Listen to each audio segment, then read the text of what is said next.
Hi, this is Jeff, and this is Photoshop Blending Tools. So in our previous screencast, we've looked at all sorts of different aspects of the tools in Photoshop, and there's still a lot more to go over. But we really haven't looked at how we can blend different items in an image. And I want to kind of put your skills to the test on that topic before we even get started here. So before we actually get to the blending tools, I want you to take a very close look at this photo I've got open in Photoshop and tell me what doesn't belong. Take a moment.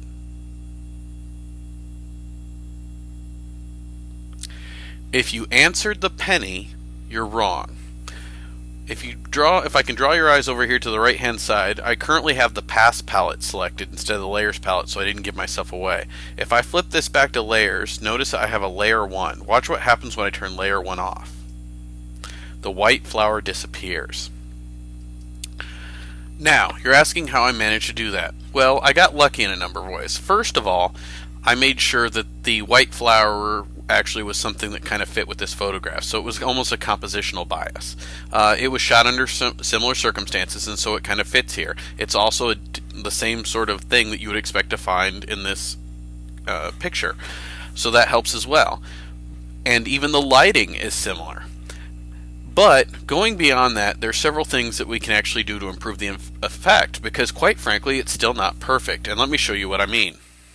If we zoom in just a bit and scroll over, we can start to see where there's an actual problem here. In order to help blend the experience here, I had brought this area of the photograph forward and into its own layer. Notice what happens. If I had left it like that, we would have had a problem. So this is another compositional element that I actually changed. So I clipped that portion of the photograph out, put it on its own layer above it so that it didn't look like it was out of place. So that's the first thing I did.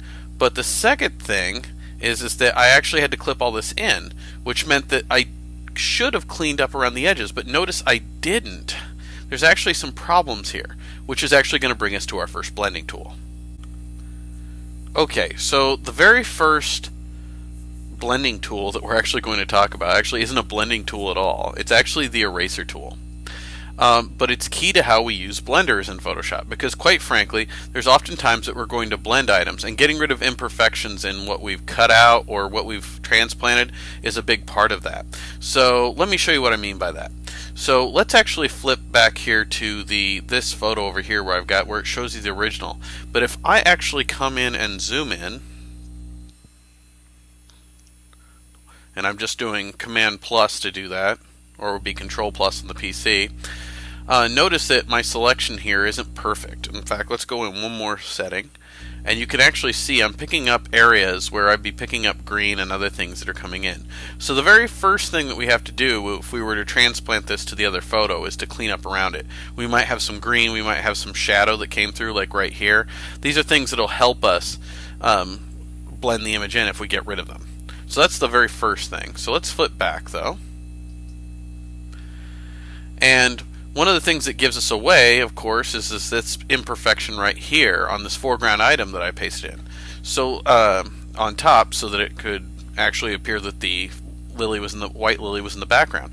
So how we're going to do that is I'm actually going to go back to that layer that's actually got our foreground element on it, and I'm going to have the eraser tool selected, and I'm just going to brush it out very carefully.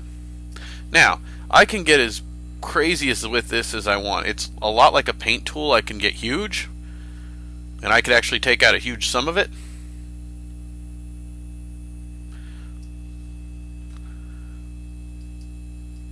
Or I can get very, very tiny and take out just a minor speck. And I'm going to edit and undo that. So it gives you an idea. It's the eraser tool is essentially a paintbrush that removes content instead of adding to it. So that's the very first blending tool that you would be likely to utilize. Okay, so other than just making sure I use the eraser tool to actually clean up some edges, what else might I do to improve the photographic illusion of this white flower belonging in this composition? Well, the next probably reasonable step is to look at the blur, sharpen, and smudge tools, each in turn. And I think it's important that we kind of understand what each of them does. So first of all, let's start with the blur tool. I'm going to kind of demonstrate this by kind of zooming in a little bit here on our white flower. And one of the things I want to kind of point out is that notice that everything around it is just a little bit sharper than it is. So what if we could actually take the sharpness of everything around this white flower? In fact, if we were to zoom out, and I'm just going to command minus or control minus on the PC, what if I could take everything except for these flowers here, kind of leave them sharp, but kind of knock down the sharpness of the rest of the photograph so that this flower wouldn't look quite out of place, quite as much out of place? Well, we can do that. So first way we're going to do that though is that we're actually going to go over here, we're going to make sure we've got the background selected, and we're going to do actually layer, and we're going to duplicate layer. We're going to go ahead and call this blurred, and I'm going to turn our background layer off. Now what I'm going to then go over here do is I'm actually going to go select this tool, and I'm going to select blur tool. And you'll notice by default it's got a typical tiny small brush, so we're actually going to crank the head up significantly because we're going to do whole huge swaths of the photo here. That ought to be about right. And we're going to make sure we've got the right layer selected, and I'm going to leave the strength at 100%, that's just fine. And I'm just going to hit all around the edges here, a couple of passes. Alright, now let's see if we can see the difference. So let's zoom back in.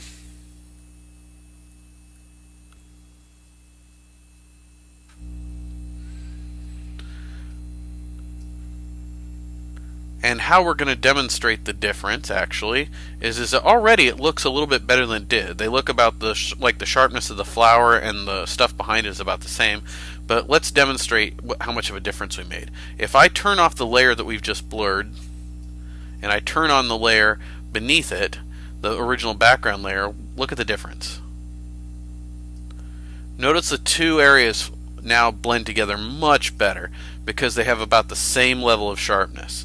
In fact, if anything, we're now noticing that this area, the foreground area that's unaffected by this, is actually sticking out a little bit more, and so are the flowers. That can make for kind of a cool depth of field effect in this instance, but it actually points out something else that we might look at in the next tool. Okay, so as we're looking at this photo, we've already dealt with the fact that we can blur the background in order to kind of make it work with the flower, which just isn't sharp as the rest of it. But what if we wanted to go the other direction? Because we still have that problem about this foreground element here that just sure seems to be sharper than our background, and it just doesn't look as good as it could. So let's try the inverse. Let's see if we could actually bring some of the detail out in the white flower so that it actually matches the sharpness of the background. So what I'm going to do is I'm going to turn our blurred layer off, and I'm actually going to then go back to our white flower here, and we're going to actually duplicate it. So I'm going to do layer, and I'm going to do duplicate layer, and it's going to say white flower copy. That's fine. I'm going to turn my original off underneath, and we're actually going to go back in here, and we're actually going to go over to the left hand side, and we're going to select the sharpen tool. Now before we use this tool, I want to draw something to your attention. So I want to zoom in here, and notice how crisp the edges are on the purple flowers. We want to have that same effect, which is just not here. It's just a little bit too muddy here. We want to have that same effect on this flower. So that's what the sharpen tool actually will kind of do for us. It'll crispen these edges up.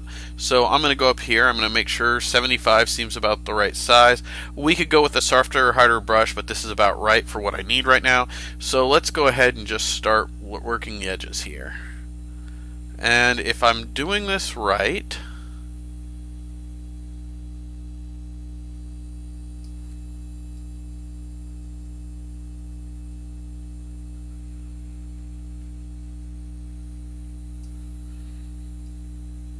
you'll start to see a difference.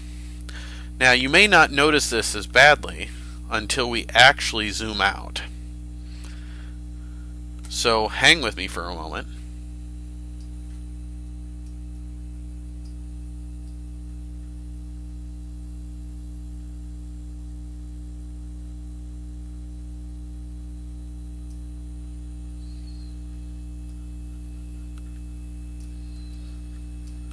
And I'm also going to do just a little bit of the inside here to bring detail out in it a little bit too.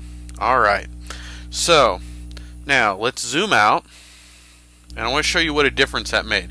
First of all, if we zoom back in just a little bit, it already looks like it's sharper than it was before, and it already looks like it better matches the things in the environment around it, like the penny and the leaves here of the lily pads. But if we actually then turn off our layer and turn back on the white flower underneath it, and then turn our layer back on that we've just worked with, we can start to see how drastically the sharpening element has changed it. How much that it actually puts it in about the same level of focus as the rest of our image. So that's a big difference right there. Okay.